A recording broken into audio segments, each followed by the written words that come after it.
Yo, Check yo, one. yo. Yeah, peace, good brother. Check, check. Yep, we here. We on. Yeah, Everything yeah. going. It's working good. Yeah, all There it is is. well. You already know. Yeah, so if you don't mind introducing yourself, good brother. Man, I am from Inglewood, California. Mm, Born and raised. Born and raised. You know what I'm talking about? that's right. And still residing. See, that's the part right there. Still residing. Mm. You know what I'm talking about? Yeah, I do actually. So what year did you graduate? I graduated in 1994. So how is Inglewood different then than now? Oh, man. Well, in 94, OJ was on the freeway doing about 107 down a 405 at 94. Mm-hmm. Whereas now, if you try to do that, they ain't gonna get but 2-3 cars every 5 minutes. That's one thing. But Wow. Inglewood is different, right? Inglewood back then was more so a little bit more aggressive. Mm. A little bit more aggressive. It was a little bit more active, business wise, a little more active, and it fed a little bit more into the stereotypes of what people think about LA in general. As to where now, because of the internet and all that, people could kind of pick and choose all kind of different cultures that they see online and emulate. And now you just got a melting pot of a bunch of different types of cultures and people, whatever, Mm-hmm. in the city. I mean, that's one or two of 2,000 things that's different. You know what I mean? Yeah, indeed.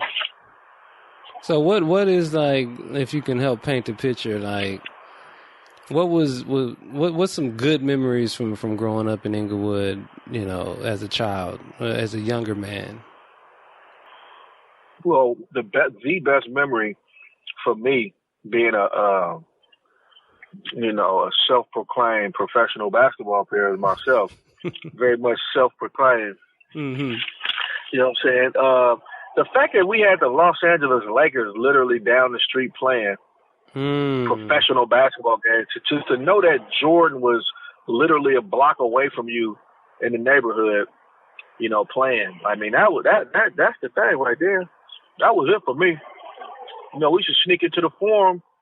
It was like the side that's closest to Kelso, Mm-hmm. in between Kelso and Prairie, at an angle. I used to know the angle. I used to wiggle a little thing under the door after the third quarter, and I'll be able to pop the lock, and I'll be able to get in. So I used to do that, like on big games that I wanted to see, like certain players in person. I used to do that. Wow. That's my memory. That's one of my. I love it. We used to play basketball across the street from the Forum at these dunk courts called Kelso. I remember the lower courts, the dunk courts. That's funny. Yeah. That's my fondest memories. Yeah, I hadn't heard about that. I know Cat snuck into the Forum for concerts, but I hadn't heard the basketball side of things. Oh yeah, that's yeah. impressive. Right after the third quarter, man, some ushers will walk away. They walk away and go do something else. So as soon as they walk away, I'm like, yeah, okay. Let me pop these a lot. And see Magic Johnson push it up the court. Mm-hmm. Yeah, I caught a few games. I saw Kareem in his later years out there playing. That was interesting. Pops wanted to make sure I saw that. Oh yeah. Like, that was a big deal. Oh yeah. Yeah. That's what's up. So what side of Inglewood you can't leave Cap out. I'm sorry, go ahead. What'd you say? No, I said you can't leave Cap out. I mean, you said what side of Inglewood? Yeah, like, Inglewood is it appears to have a few sides to it. You know, as a younger child, I just remember like you had friends that lived, you know, like 2-3 main streets over, and it was like a real, like you was really traveling. You know what I'm saying? trying to hang out with classmates. So, what side of town did you grow up on? Well, I'm gonna tell you all the different sides of Inglewood I ever lived on. Okay. I used to live my first place I used to live at in Inglewood was it was a house that was literally next door to Centinela Park. Like literally next door. And you know, if you're coming up West Boulevard and you like make a right on the street, that's the first street you could, the last street you could turn on before you get to Florence. It's like a cut street. Yeah, I'm hip to that. So it's a little neighborhood up in there, and we was literally next door to the park. Literally next door to the park. And so that was my first, you know, that was the first place I lived. And then after that, we moved to the bottoms, 104th and 10th Avenue. You know what I'm saying? Where they film little pieces of Boys in the Hood there. Oh, I didn't know that. Yeah, they was behind the Zodies. You know, when there was a Zodies over there. Now I think it's like I don't know what it is over there now. I think it's like a big department store. Not a department store, but like whatever. Oh, so that was the Zodies too? Because I only remember the Zodies over there on Slauson and Overhill or whatever that cross. Oh no. They had a Zodies right there back in the day. They had a Zodies right there. So I used to live on 104th and 10th Avenue across the street from Woolworth. So, you know what I mean? And then, you know, and once we left from over there, keep this. Then I moved to Inglewood Avenue in Plymouth. That's right. You know what I'm saying? I used to live on Inglewood Avenue right there. Like, so I'm hitting all of Inglewood. I mean, you know, you know, not all. It's a couple small parts that I didn't touch, like as far as living. You know, like over there, like Crenshaw and Manchester, like that area. Like that whole area now is where I'm at now, that area. Like, you know what I mean? So now I didn't touch every... Yeah, it don't get no more Inglewood than that. I actually lived in all the different, you know what I'm saying? All the different parts. I used to be on Inglewood Avenue, and I used to see you with the El Caminos out in front. You know what I'm saying? That ain't me, good brother. Okay. It must have been somebody that. Okay, all right. Maybe it wasn't you. Across the street from, I don't know if it was across the street from Highland. I don't know. Yeah, I did live over there actually. Yeah. Oh, so maybe it was. Maybe we just couldn't remember. I don't know. Hey, what do I know, man? You know. Yeah. You know. Yeah, that's what we learning, man. We learn about what you know, what you can actually honestly recall. Yeah. And then from Inglewood Avenue, I moved to Manchester and Tamarack. Next door to the liquor store. Next door to that liquor store, across the street from where it used to be a KFC, but now it's an M&M's. That was my first job in Inglewood. I was like 16, 17 years old. Oh, yeah, over there KFC. By that, yeah, that's the little by Queen Street neighborhood. Yeah, it used to have that, old bread spot, too. You remember that? Like the... sold the day old bread and all that. You don't remember that? It was no. That's the Wonder Bread store. No, you gotta come all the way back up. Come all the way back up to where the Sizzler is, like close to Prairie. Oh, that way, Tamarack. Okay, yeah. Yeah, the KFC was right there. Yeah. Oh wow, that is something else, man. Damn. Yeah, man. You know, that's the Inglewood I come from. I'm sure it's stuff older than that I'm, you know, but I'm just talking about my era of Inglewood. Like that's what it was. Do you remember where that Vines is now? That used to be a Sears. Yep. Yeah. I remember when it was Sears. I remember when it was just an old abandoned building. It was just an old abandoned building for years. Like, you know what I'm saying? and I couldn't believe they was actually about to build some. I was like, man, y'all, we gonna actually have a grocery store in our neighborhood? That's crazy. I thought it was crazy to have a grocery store. I felt like we was moving up in the world. Like, what? Y'all gonna give us food? Like, how crazy is that as a kid to think, oh, they gonna give us food over here? What? I mean, we ate from the liquor store. You know, our snacks was like honey buns and the $3-4 honey buns, like, you know what I'm saying? Mm-hmm. And like some kind of drink. So y'all gonna actually give us a now? Look, even as an adult, we go, ooh, I live by Whole Foods. Like, that's crazy how we be trained to see it that way. Like, it's like, you know what I'm saying? Yeah. Like, I was doing that as a kid. I was like, oh, we got a grocery store over here. What? Like, now I'm like, oh, it's a Whole Foods. Man, they got us so, this is crazy, man. I can't believe the way the route that you go through. Yeah, I remember that Bruno's used to be like the spot to eat at, boy. That across the street from that Sears. Remember? Right. Yeah, Bruno's. I don't know if it's still there or not. Yeah, it's still there, but it's ran down. I tell you this, you know the Rodney King verdict, right? Mm-hmm. Back in the day, walking home from school, well, some of my homeboys, we was on our way to my house because a lot of my homeboys from the basketball team at Inglewood, I used to have one, you know, the cool house to come through because my mom wasn't home in the afternoons like that. She didn't get home to the evening, so we got to school at like 2:49. We stopped at Bruno's, get a gang of fries for like $1 and some change, and then somebody else would grab a drink, and then we'll split that up. Got to. Whatever. Yeah, like a 2-liter, and we just split it up. I got some cups at the house, so we should go over my house and chill, watch old basketball highlights on VCR. But when the Rodney King verdict happened, we had stopped at Bruno's. They had a TV in Bruno's.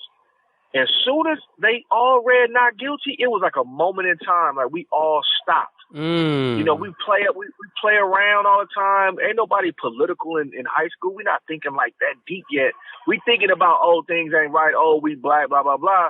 But when we saw that verdict, we was in Bruno, right there on Manchester, across the street from the IHOP that ain't there no more. You know what I'm saying? And they kept saying not guilty. We was all shocked, stunned. We could not believe it. We was like, what, nigga? So we walked to my house that day, just all in disbelief. And then we was like, man, I feel like something gonna happen, man. Something gonna happen, right? And then that's when we get to the house and start watching the news, and there start being riots. And I was like, man, I told you, like I don't know, at 17, 16 years old, just knowing the temperature of the so-called black community. I mean, what's the black community unless you put us in a community? Other than that, we should be able to just be up amongst the city in the U.S. like everybody else. But we just, even as a kid, I knew the temperature. I was like, man, this ain't gonna sit well. Not guilty? Oh, nobody. What a slap in the face. Yeah, that was wild. And you could feel that tension in the air. It was like, yeah. And then when it really kicked off, you can feel that energy too. Like, it was like action time. It was go time. Yeah, man. Inglewood and that liquor store I used to stay next to. They tried to elude. They took the cleaners next door too. Still there. You know, I knew the owners, you know, because I live next door. So you always got to go run next door to go grab some. So, you know, you just get to knowing them. You know, the Asians, or Koreans, my bad. You just know them. And they was hurt. So they were like, damn, man, we see y'all. Now y'all trying to rob us? Yeah, because we're proprietors, but you ain't part of the community. It's not like you live down the street. Yeah. And it's cool. Nah. So, but I still, you know, I didn't want nothing to happen to them, but hey, it is what it is. You know, but they was cool. They just looted the store, and, you know, well, whatever looting is. That word appeared in my vocabulary back in back at that time. But anyway, yeah, man, Inglewood, man, that's a lot of monumental moments for me in Inglewood, straight up. So you just played. You were more of a basketball cat as a younger man. Like that was your. That's how you passed the time. Yeah, man. That's what's up, man. Basketball was like it was like a saving grace. So it's a saving grace. Like, I mean, you know, maybe they use sports in the world and the Olympics so that we could be gestures for the higher up and represent our city, our state, our country through sports. You know, maybe that's the reason. But when it trickles down to us, we can't think that high up, you know, and why would we? Because it'll take the fun out of everything. So we just have to make the best of what it is. And so basketball was the one I chose. It's the one that felt liberating for me. Where I can, like, I got to pass because I'm a hooper. I'm an athlete, you know what I'm saying? I got to go to practice and, you know, I'm dressing different. We different from what's going on. Like, you know what I mean? We trying to make it up out of here and everybody seem to, like, support that. You know what I mean? Everybody seem to support the guy that's trying to make it out, you know? And it's funny because you make it out to make it where? You make it out and realize that, damn, if you physically leave, then you mentally may have to leave. Maybe you spiritually have to leave. You don't really want to do all of that, you know, because that's now where you're going. So anyways, basketball was my saving grace, man. It kept my options low. Like, you know what I mean? Like, it kept my options low to get into anything that was mischievous for me. Like, you know what I'm saying? I was like, man, I got to go hoop. Man, I got to get some shoes to go hoop. I got to get some shorts. Like, now my mind is on something else. Now I'm thinking about hoop shoes. I'm thinking about hoop shorts. I'm thinking about the people you hoop with. Now my friends are changing. You know what I'm saying? Like, you know, like, because I loved hoop. You know what I'm saying? Like, you know, so it is a saving grace for me. Like, you know, that and music. You know, I used to listen to everything back then. You know, I used to listen to everything back then. I used to just, you know, sit in the house on the days that my mom said, I can't go outside. I got all the rap, you know what I'm saying? Everything. So who was hot, man? Couldn't afford it. I mean, who was some of your favorites? Or you say you listen to everything. Man, back in the early 90s, I'll even go back to the mid to late 80s. The mid to late 80s, I was living in the bottoms. So in the bottoms, I remember coming outside as a kid and somebody had like a boom box and we would put the cardboard right on the corner, right on the street, right there. And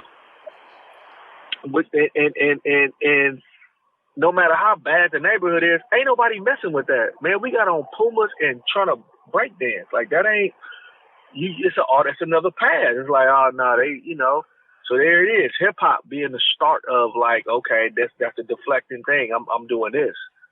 You know, I mean, but I was a kid at the time, but that's what allowed me to go outside. The fact that I was, like, into something else. You know what I mean? So, you know, so we should do that. Then when I'm sorry. Keep going, good brother. Sorry. No. Go ahead. When you say pass, like, what are we talking about? Pass from who? Like, the streets? Are we talking about? Well, you know, back then,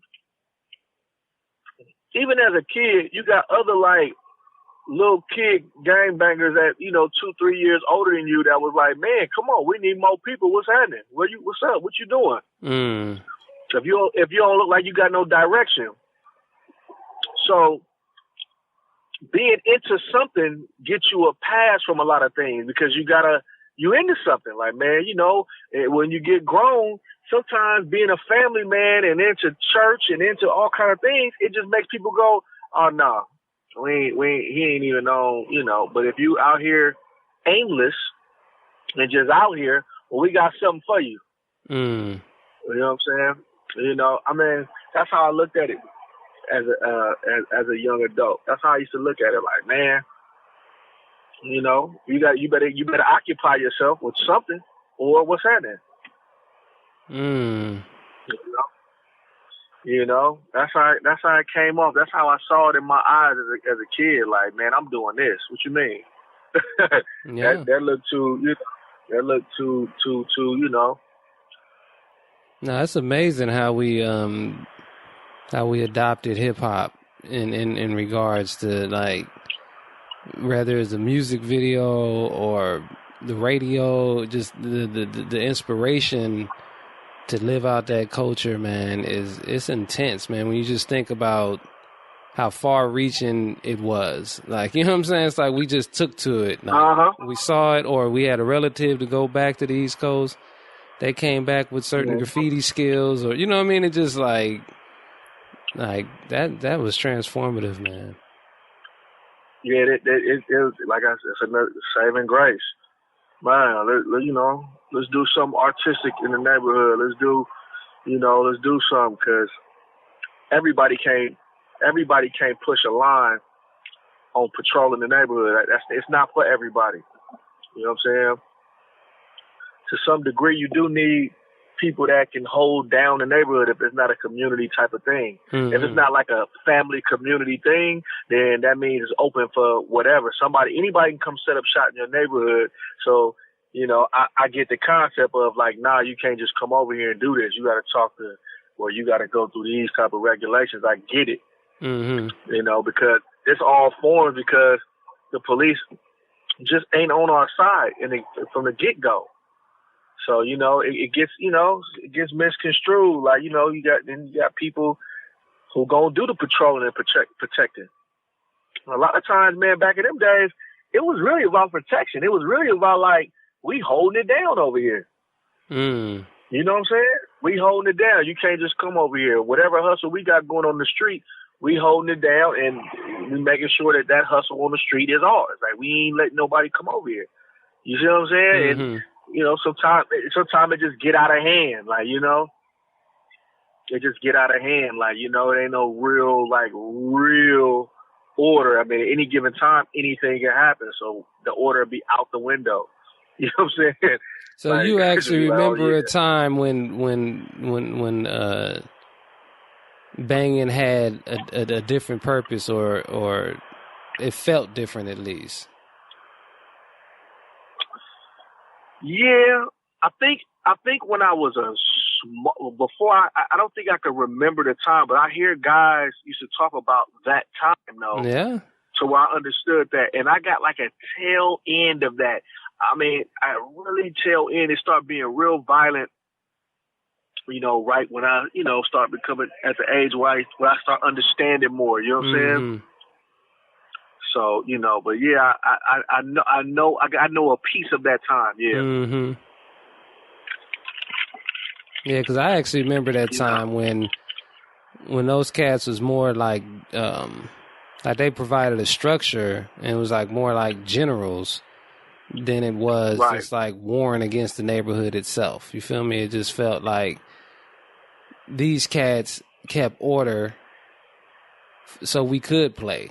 Now, you know, I mean, I'm not saying that they weren't hustlers or criminals or anything else. I'm just saying, as a child that wasn't affiliated, like, there was like, yo, y'all play up, you know, y'all move it along. You know what I'm saying? Like, don't come down here. Like, you know, and it was boundaries in the neighborhood. So when you start locking up all them cats with this 3 strikes, you know what I mean? Then there's that structure is gone, and now you got, you know, what some would, you know, label as just straight outright genocide, like just no structure. You feel me? Like, everybody can get it. Right, man. That's 100% right. It's crazy, man, because I remember as a kid in Inglewood in the bottoms, man, I didn't see gang banging as bad. I didn't really see it. I mean, but I'm actually a kid at the time because the guys in the neighborhood was all the guys we knew. Now, when they got into their business and whatever that business was, of course, we wouldn't know we didn't see that part. We saw, hey, let me see that ball. All right, hey, what y'all got to do is this. And, hey, okay, all right, man. Hey, miss such and such. All right, cool. And then they go handle their business when they go handle their business. But the neighborhood was ours. You know what I'm saying? It wasn't like, and so when you got guys with that type of respect from the community, I guess who would suffer the most is an officer. because we all together. We like, man, nah, y'all don't love us over here, so we gonna look out for one another, and we gonna have underground businesses, and everybody gonna be cool, and blah blah blah blah. You know, like almost like what we see in the blaxploitation movies, like how it was an order. You know what I'm saying? But then you introduce crack to the neighborhood. Now people operate outside they right mind. And now you just break it up. I mean, you know, it needs some population control. Let's throw some cancer in there. Like, okay, you know, this will eat at your temple. You know, I mean, let's put some liquor stores on every corner. But then, you know, that's neither here nor there. Just, you know, just different examples of. But that's how I used to see gangs in Inglewood. I didn't see the worst of it until one of my family members got killed outside my house. Like, now that put a bad taste in my mouth about what this was and how the ugly side of what this is. And, you know, ultimately that just told me, like, hey man, this ain't, cause either I got to do something, I got to step outside of, you know, what I think, you know, God called me for, or, you know, I don't want to step out the order of, you know, how the earth is moving. It's moving on life, and death is definitely. Anyway, I'm not gonna get into that, but yeah, that took a toll on how I saw it. Like, it was a cold reality to what this really is. Like, you know what I'm saying? So like, but my first impression of it was, oh yeah, that's just the guys from down the street. That's Miss Such and Such son, and da da da. And I'm in class with him, and he cool. Like, I've seen him. You know, he did his work today, and now we out here chilling. You know, and we out here chilling. So, you know, I think like gangster rap also ended up reshaping what these neighborhoods, what these bangers represented as well. It's like, it's almost like a stereotype was put out in the form of gangster rap, and then now they had to live up to that stereotype. You know what I'm saying? So whatever they might have been previous to that, now rap was kind of defining who they were gonna be. And that was definitely a shift from, you know what I'm saying, earlier times. It's like, yo, like, what is this? You know what I mean? Yeah, it definitely plays a soundtrack.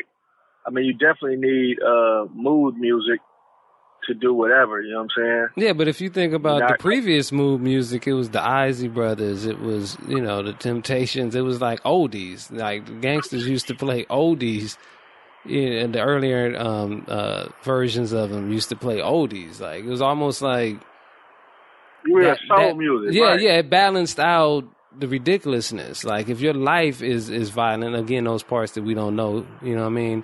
But we can assume that whatever they did to make them to qualify them as gangsters, the balance would have been this tender music. You know what I'm saying? Whereas now, whatever they did as gangsters, now you have, like you said, a theme music that's playing into more gangsterism. You know what I'm saying? So it's like, whoa, right. Like, where's the balance now? Like, yeah, I mean, yeah, man. It's, I mean, man, it's tough because whatever you come up with and come out with, they're going to find a way. And I'll stress the word they'll find a way to this ain't even a word, but they'll cross-collateralize exactly. You know what I'm saying? They know how to, they're genius at that, if that's the right word, at taking what you do and making it work against you. Mm-hmm. You know, so, I mean, it ain't that hard to do if you got the bag, and you got the bag and the influence. You can turn anybody against anybody. That's what it do. Mm-hmm. That's how it works. So would you say, like, the media depiction of Inglewood has been accurate? Like, whatever films or, you know, whatever generalization you get when you're not in Inglewood, and, you know, somebody asks you where you from, and you say Inglewood, is it, you know what I mean? Do you feel like they have an accurate representation of home, or is it distorted? I don't think. I don't think any black, predominantly black culture ran city is depicted in its totality. I mean, it's just like the news. I mean, shit, they ain't gonna show you. You know, they don't show you the positive shit till in the morning. Like, you know, at night they gonna hit you over the head with a bunch of murders. In the morning they get you up. They work on your nerves. They scare you at night. You don't go to sleep good because it's a rapist on the loose in your area. You know what I'm saying? That's what they do to you. Then in the daytime, you know, it's all about positive, and there was a cat stuck on the fucking roof, and the fireman came and got it, and the kids was clapping, and that's what they show you. You know what I'm saying?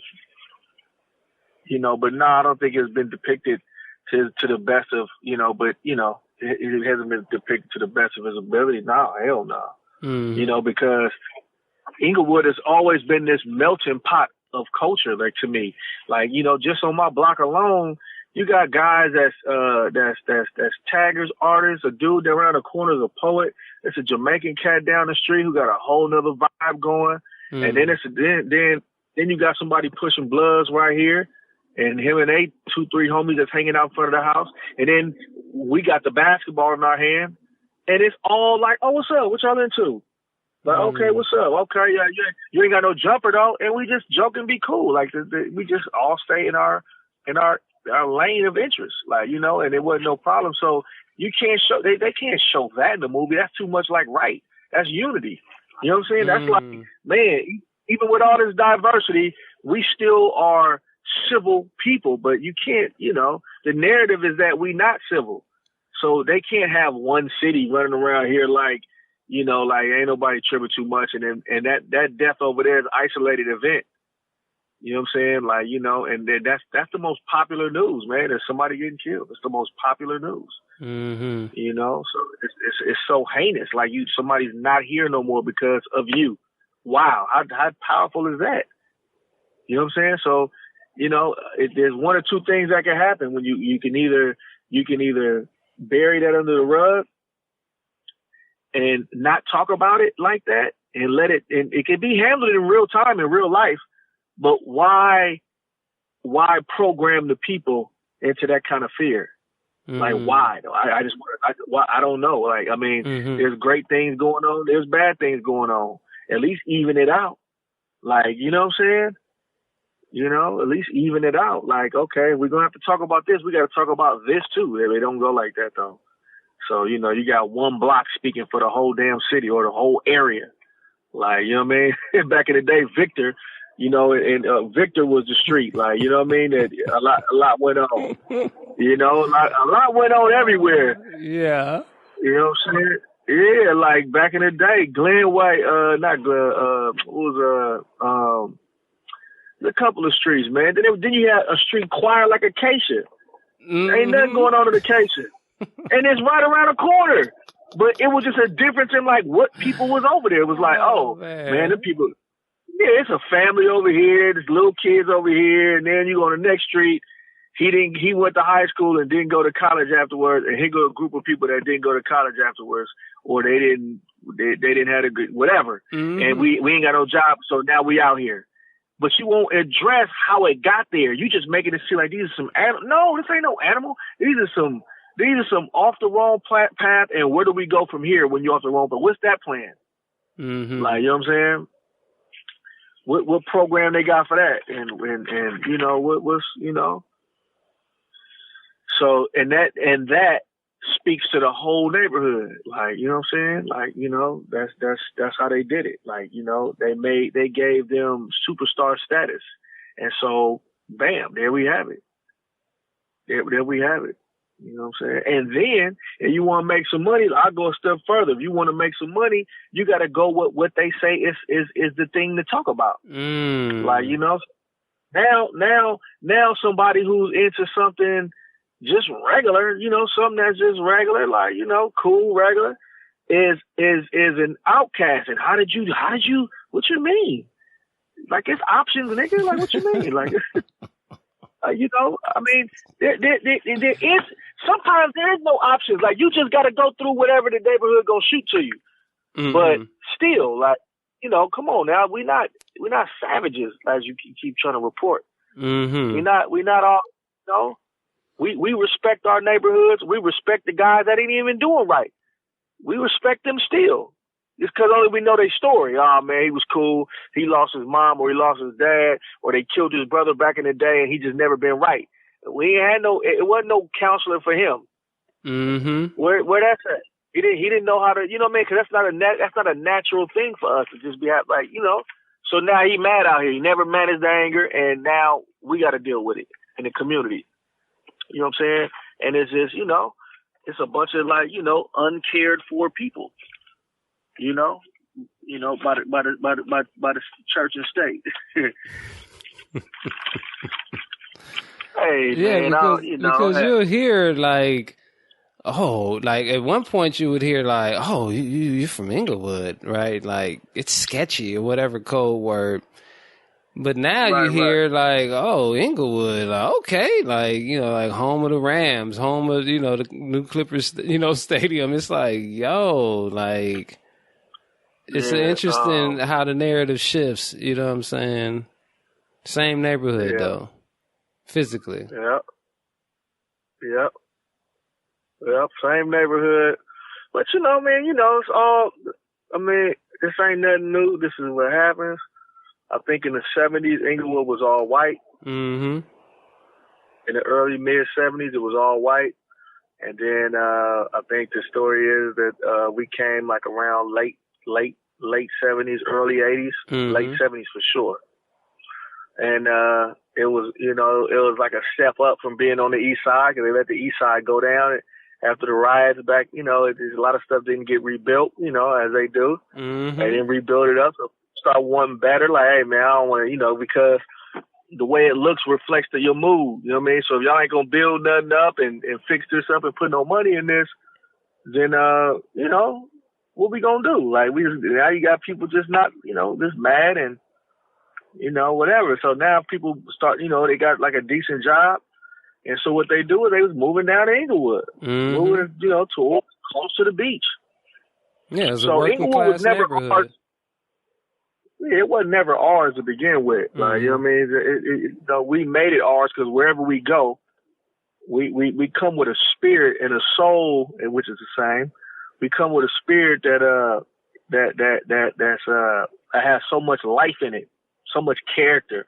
So you can put us anywhere, and you're going to want to come visit and give us about 2-3 years. You're going to want to come visit. That's how we do. Creative, beautiful, creative, God's people, you know? And that's what we do. You give us a shack, we're going to have some furniture in there. We're going, you know what I mean? We're going to have a way we do. We're going to have some culture in there. So it don't matter. I mean, gentrification is I mean, everything that they've thrown at us it always, you know, we always make do. You know what I'm saying? It'd be wrong. It don't be fair, but man, we make do. We make do. So for those who got the money, No, go ahead, good brother. No, I'm sorry. I was gonna say the more, you know, I mean, they those who got the money to stay in Inglewood during this process of elimination. You know what I'm saying? And you know, good more power to you. And those who don't, just gotta pick up and, you know, whatever. There ain't no fighting it. You know, I mean, you can fight it by, you know, having the cash to maintain. There ain't no rent control in Inglewood, so, you know, you just, you know, just weed you out. That's what they do. They do it. They've been doing it for years, all over America, all over the world. I've been in some countries, you know, similar to Inglewood, and they tell me the same exact story. This is just economic, you know, supremacy, if you will. You know, and we want this area today. We're going to move everybody out. We're going to drop the property value, everything run down. And then you say, I don't want it no more. Everybody ready to sell. Boom. We're going to make it an art district. We're going to turn that old bar that's been burnt down for 15 years. We're going to turn that into a beer garden now. It's too much. You sold, it cost too much. You got like, man, we don't control the economics. So, hey, you know, all we can do is make some money and make the right investments at some point. That's just my opinion, though. I mean, I may be missing some key things where somebody might be sitting back at the house like, man, what is he? I know you got to do this. And I'm like, look, man, I'm just having a conversation with my homie, man, shooting from the hip. I'm not going to doctor this up to be perfect and politically correct, man. It is what it is. Yeah, no, I agree with you. I mean, the thing is also the one argument I always hear against gentrification is ownership. So moving forward, like if we build something beautiful, ownership should be central to that in regards to at least trying to maintain it, because they still have, tricks around that. You know what I'm saying? Like, I didn't know the loss that happened when the 105 was built. Like, those were stable black neighborhoods that they ran that freeway through, under the eminent domain. They basically didn't want to drive through, Watts and whatnot anymore, coming from north to, or is that north? No, that's what's that? East, coming from east to west, like to the airport and whatnot. They didn't want to drive down those neighborhoods, so they built this freeway, this 105. But the neighborhoods that they bought out under this eminent domain was stable black neighborhoods. You see what I'm saying? So ownership isn't always the answer, but it's closer to the answer than renting. Right. Yeah. A lot of people got forced out of there that was living along that like 118th. 118th. You know what I'm saying? I remember the homie P. Pierce used to stay over there, but his house wasn't in the range. I used to go over there and chill with him, and but when you get to like 100 and right before you get to El Segundo, that's where it was. We used to ride our bikes over there. It was a big dirt hill. It was nothing but dirt. This is way before the 105. It was nothing but dirt over there, dog. We used to ride our bikes over there. You know what I'm saying? That's when we used to play with the remote control cars. We used to have the remote control cars. We used to race them in the dirt. Remember the lunchbox? Oh, yeah. You know about the lunchbox? What? You know about the lunchbox? Well, I'm a connoisseur of all things. Hey, man, listen, I'm a connoisseur of all things fly and cool. You know what I mean? Come on. That's my joint. Yeah, man. That's actually one of my best Christmas gifts. My pops got that for me. It was like, I didn't need nothing else. Like, if you get this, I'm talking about, that's how you used to have to request for the high ticket items. You had to put it all on the line. Like, I don't need nothing else, You get this, I'm going to get straight A's, nigga. I'm done. Right. You know what I'm saying? We used to be over there. Look, this is how I found out about what Moreno Valley was. Because we knew we had friends whose parents got bought out. Like, it wasn't no negotiate. No, I want my house. It was like, no, we need this area because of the state needs this area, and y'all gotta go. And that's when people was going to buy them big houses in Moreno Valley for cash. They would go out to the Inland Empire buying their house cash. Wow. Like, it wasn't even nobody living out there yet. Like, neighborhoods wasn't even. They was just developing. They was just developing, like, you know what I'm saying? So, and they was convincing people to go out there, and people went out there and never came back. They was like, shit, we ain't gotta be in LA. They'll build it. You keep going, dog. That's gonna be, you're gonna have to fly out of there, and the fly out of LA is gonna be like some other shit. That's gonna be for the rich and the whites, and I don't know how they doing it, but I mean, Palmdale had a similar story. Remember, everybody was pushing the Palmdale as like this escape from LA campaign. Palmdale, Lancaster had like a big boom. Yeah. They still having it. Oh, okay. Yeah, they still having that boom. But hey, it is what it is. They gonna do what they do. Dog. I remember that 105 before it was, even built. I mean, I remember that area before it was even built and turned into the 105. They took a lot of houses out over there. It's weird looking at it too, because I actually remember when it wasn't that. Wow. Yeah, it wasn't nothing. Wasn't nothing over there. Used to be over there all the time. Yep. It's crazy. But, everything changes. Don't nothing stay the same. Except that sun and that moon. That's right. So, in growing up, just taking it back to the younger days, wasn't it different? Like, I mean, just in regards to playing outside, ice cream trucks, and like playing like in the dirt, and like just being outside was like a highlight. Oh yeah, of, like the summer, like being outside. Like somebody told me, I hadn't looked it up or thought much about it, but in passing, this cat said like we're the last generation that played outside. And obviously that's not an absolute statement, but that's a very interesting statement. It's like, yo, like, because being indoors, one, you couldn't. Some households, they would put you out. Like, yo, go somewhere. Like, what the hell are you still in here for?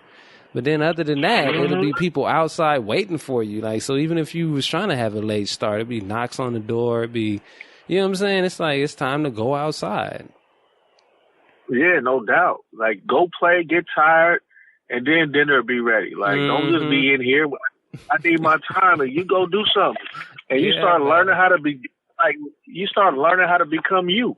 You know what I'm saying? Like, how do I you get out. Yeah, I remember people used to knock on my door, and I used to love when they do it because I didn't have to ask if I could get out. I wanted her to see the pressure of everybody wanting me to come out. Like, yeah, look, man, that's them asking. I already knew I couldn't, but sometimes she'll go into it. She'll be like, oh, okay. She'll be like, all right, well, yeah, go on. And she see everybody like me in the neighborhood, so she like, dang, all right, go ahead. But like, yeah, that man, I used to live on 104th. Mm-hmm. Man, the ice cream man was like the neighborhood friend. Like, it was the same guy.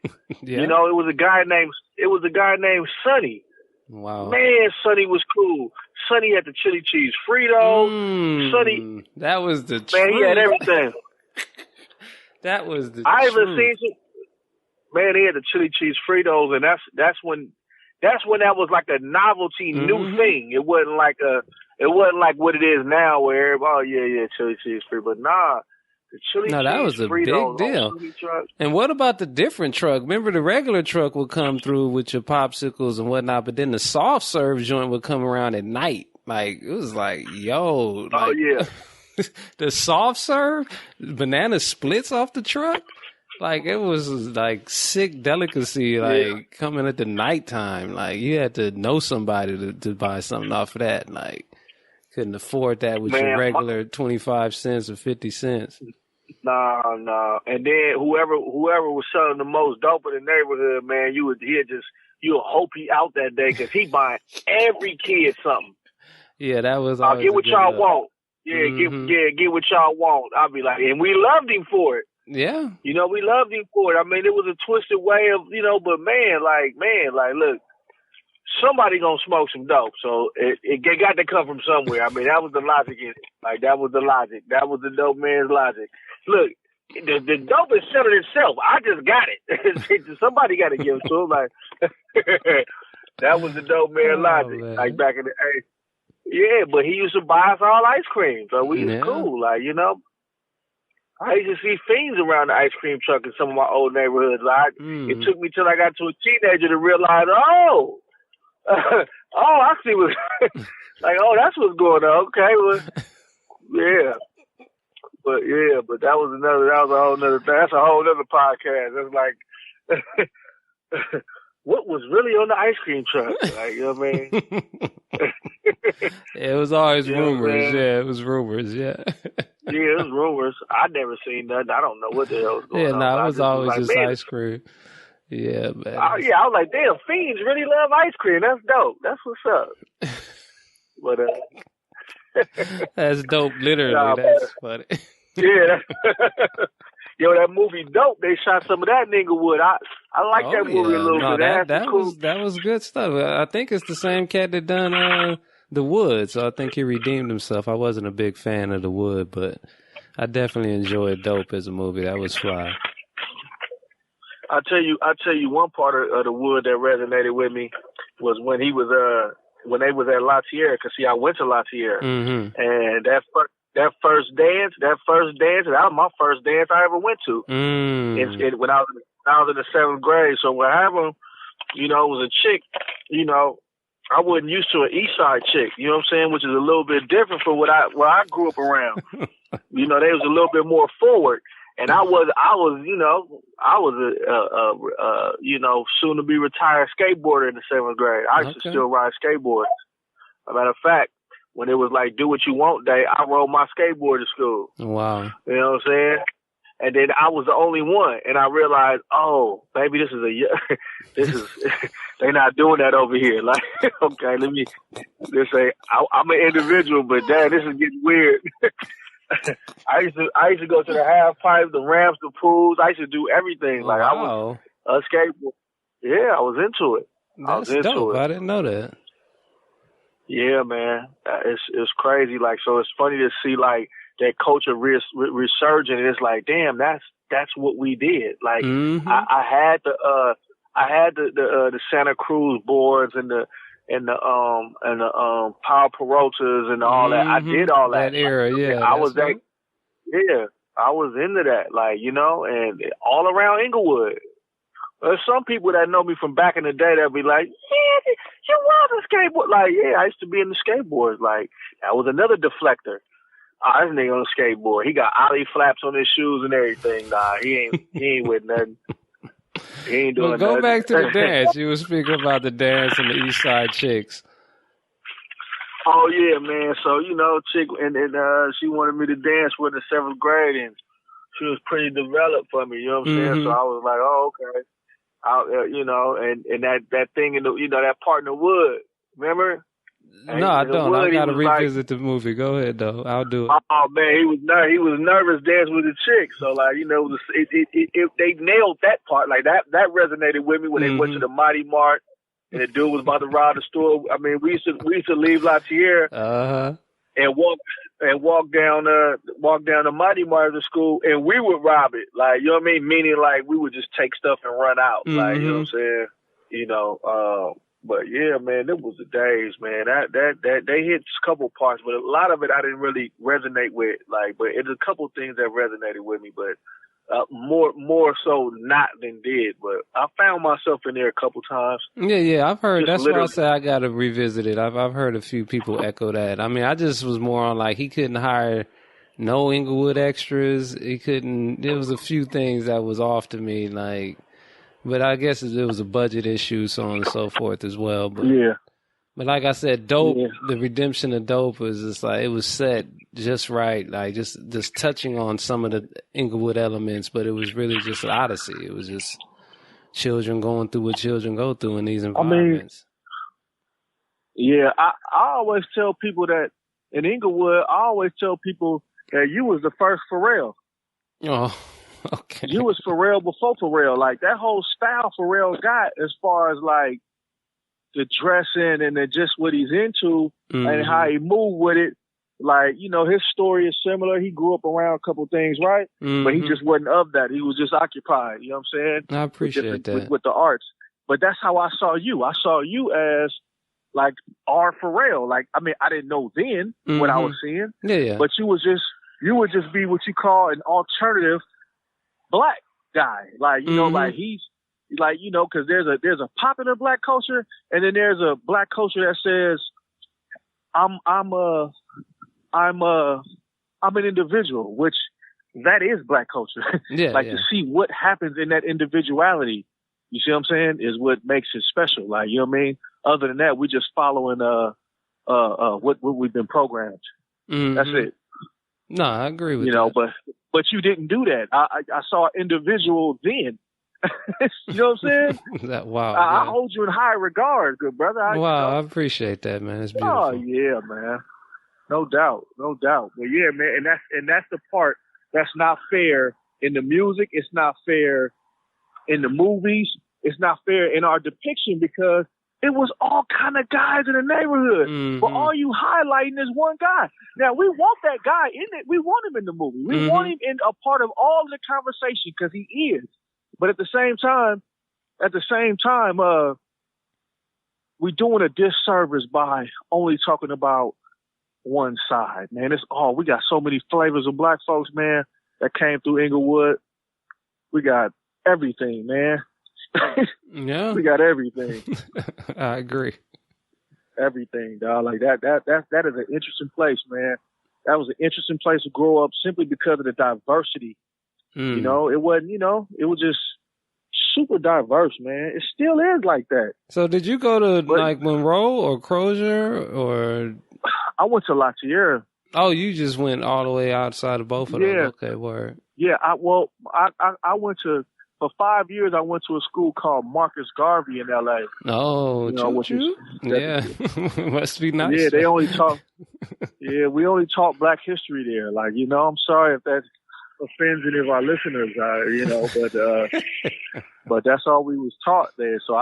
So imagine me going to a public school after going to Marcus Garvey for 5 consecutive years. Nothing matched up to what I was taught. I was like, wait a minute. I read the autobiography of Brother Malcolm in the 3rd grade. Wow. I mean, that's where we were at with it, like, Yeah. So what high school did you end up going to? I ended up going to Inglewood. Okay.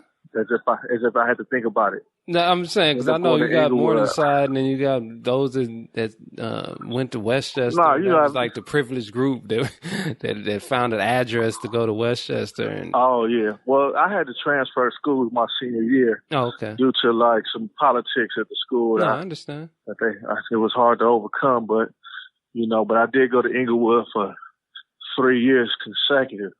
You know what I'm saying? I did do that. Okay. You know what I'm saying? I met the requirements that, to be able to talk this talk. You know what I'm saying? Yeah, no, I hear you.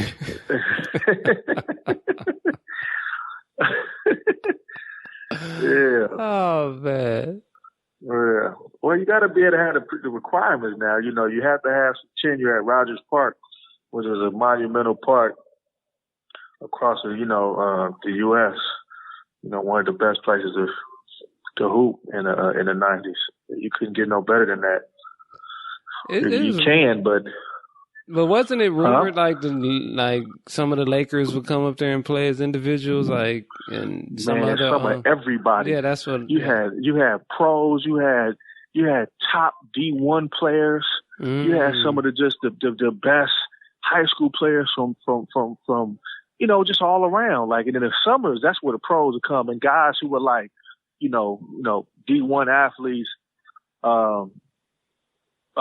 were in the summertime. They would come and play at Rogers against, it's similar to what the Drew League is. It's similar to that, like, except it wasn't no refs. I mean, so it'd be guys from down the street who we heralded as our guy, and then he'd play against somebody and fuck them up, like, you know what I'm saying? You'd be like, oh shit, that's how you get your respect in the hood, like.